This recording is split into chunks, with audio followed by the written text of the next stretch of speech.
What's good? Brian Tong here, and welcome to the Apple Bits for everything good and bad inside the world of Apple. And I really quickly want to say thank you for all of you who've supported this new journey of mine by watching videos, thumbs up in, subscribing, hitting that notification bell, listening to the Apple Bits XL audio podcast, or even supporting my Patreon. I am so thankful and grateful, and I'm still building to get this to a good place, but I'm gonna keep working my butt off. And I have bigger ideas, but this takes time. I started from the bottom, and now we're here, 100,000 subscribers to the date 6 months later. That is crazy. So thank you so much. Okay, let's get to the stories, and the reviews are in for both the iPhone XS, XS Max, and the Apple Watch Series 4. I'm getting mine at the same time, just like you, and honestly, I don't read and watch everyone's reviews because I just waited out to do my own, but I see the headlines just like you do. So the iPhone XS and XS Max have played out exactly how I thought. It's the best phone they've ever made, and it better be, but it's such a slight improvement that your day-to-day use won't really change, especially if you're coming from an iPhone X. Now, if you're upgrading from an older phone, well, it'll feel like a new experience, but if you can hold out another year, you might as well wait for next year's iPhone, and I am looking at you, iPhone 8 users, if you can hold out. Now, Face ID is faster, like just a hair faster. If you're using it side by side, you won't really notice day to day, but it is faster by like just this much. It's also been confirmed that the XS and XS Max have 4 gigs of RAM, and the XR will have 3 gigs. The XS has a slightly smaller battery capacity than the X at just 2.2% less, but optimization, right, with the processor and iOS 12 still give it 30 more minutes of juice compared to the X. The XS Max has the largest iPhone battery capacity ever for an iPhone at 3,174 milliampere hours, but in comparison, let's put in this perspective, the Note 9 comes in at 4,000. Now, it's also clear, right, who wants the Max? If you want to go large with the big screen, which also brings back split screen apps, you got to go Max. But really the biggest revelation from these reviews is that the iPhone XS photos still trail behind the Pixel 2s in many reviews. Now, that's a phone from last year, and reviewers that like the XS photos over other phones, they still said the Pixel 2 is right there. So The Verge, they did a comparison, and they found that the iPhone tends to produce warmer, softer, and flatter images, while Google's brings more sharpness and contrast that really makes them more dynamic and still handles low light a whole lot better. Now, me personally, I still use the Pixel 2 XL as a camera in many situations because I also prefer their HDR plus processing. But, if you took out any other phone that just came out and compared it to the iPhone, you'll always hear people in the comments that say, this isn't a fair comparison because the iPhone is an older phone and it came out 6 months ago.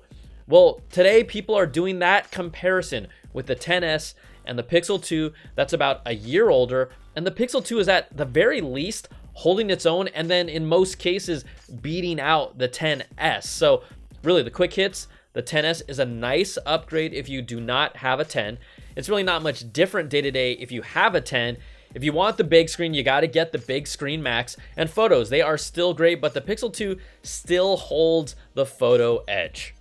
All right, the Apple Watch Series 4 is the product that I can't wait to get on my wrist. Just like I felt after the keynote, reviews are saying the same thing. It's the Apple Watch worth upgrading to, and it delivers the goods, but I'm going to dive a whole lot deeper into it because there are a lot of things they can do to already improve it, but guess what? You're going to have to wait for my review. That's what we call a teaser.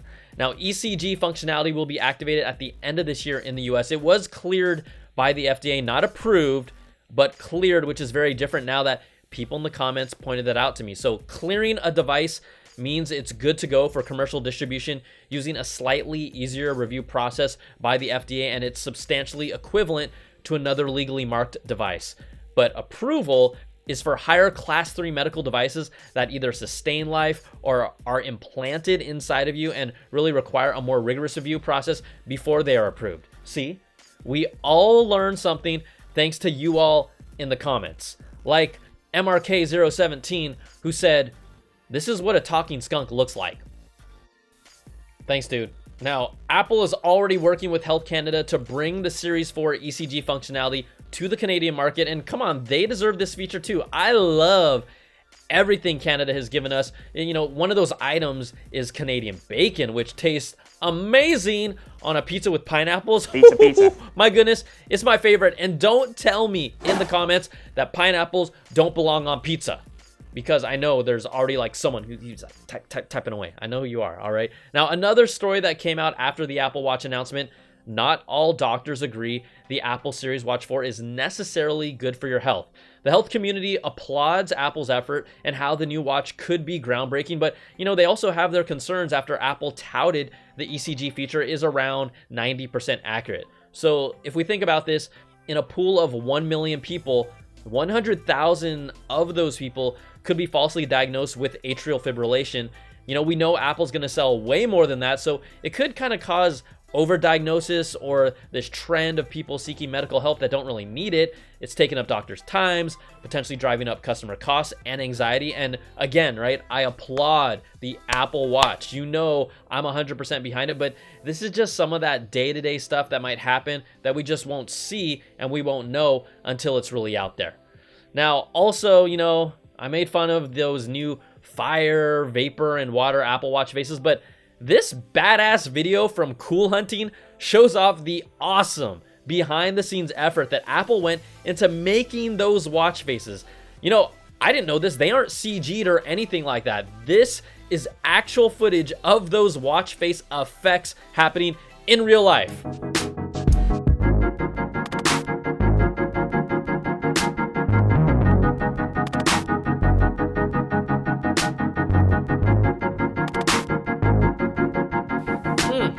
Okay, Apple, you got me there. Like, I might have to rock these on the Series 4 now, because the Series 3 and earlier, they're contained in this little cutout circle area. So clearly a reason to get the Series 4. All right, Apple's also released the first beta to the public for iOS 12.1 that includes Group FaceTime, but I wouldn't count on that anytime soon. But yes, I am happy to see it. It hasn't been forgotten. So get it done by the end of the year and I'll be happy. And we also got some nuggets from Steve Troughton-Smith, who digs into these betas all the time and revealed potentially good news for the iPad Pro. Code in iOS 12.1 hints that Face ID will have built-in support for landscape orientation, meaning it should be able to unlock your iPad with your face when it's horizontal. Now, Troughton-Smith said it's likely been built into the update for the upcoming iPad Pros that are expected to bring Face ID. He also found in the iOS simulator in Xcode support for virtualized 4K external displays. Now, no iOS device currently can support anything like that through a Lightning to HDMI adapter, but that could really point to the iPad Pro supporting the rumors that USB-C is coming, and that would be able to support 4K video output. Okay, get over here now, iPad Pro. Like, I am so ready for you. All right, that's going to do it for now. A whole bunch of my first look and video reviews will be coming soon. I know it's later, but that's okay. I'm just waiting to get the stuff just like you. And if you like this, thumbs up, subs up, hit that notification bell, woo, so I can vibrate in your pants when new videos drop. Thanks so much for watching. I'm Brian Tong. Take care. Be safe. We'll talk to you soon. Peace.